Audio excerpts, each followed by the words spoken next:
ஓம் நமச்சிவாய நம. ஓம் ஆத்ம சர்க்குருவே சரணம். குருவே சரணம். குருவின் திருவடிகளே சரணம். அன்பே சிவம். ஓம் திருச்சிற்றம்பலம். 18 சித்தர்களே போற்றி, 81 மகான்களே போற்றி, 63 நாயன்மார்களே போற்றி, 12 ஆழ்வார்களே போற்றி, கோடான கோடி ஜீவ சமாதிகள் இன்றும் பிரபாவரம் பெற்று வாழ்ந்து கொண்டிருக்க சித்த புருஷர்களே, மகரிஷிகளே, தவயோகிகளை போற்றி போற்றி என்று போற்றி, அம்மையப்பனின் திருப்பாதங்களை போற்றி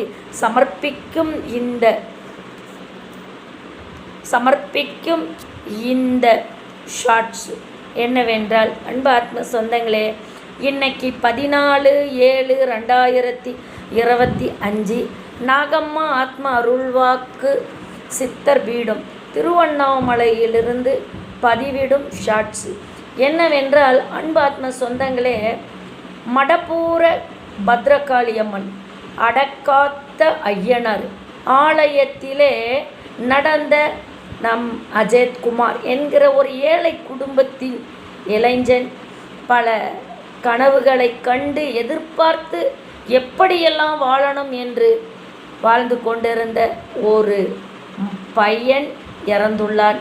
அந்த கண்ணிக்கழியாத ஆத்மா சொந்தங்களை பற்றி நாளை அந்த ஆத்மாவிடம் பேசி ஊடகங்களிலும் வாட்ஸ்அப்லையும் ஃபேஸ்புக்லேயும் பார்த்திங்களா, இன்ஸ்டாகிராம், யூடியூப்பில் எல்லாம் பார்த்திங்களா, ஏதேதோ ஒரு கதையை சொல்கிறாங்க.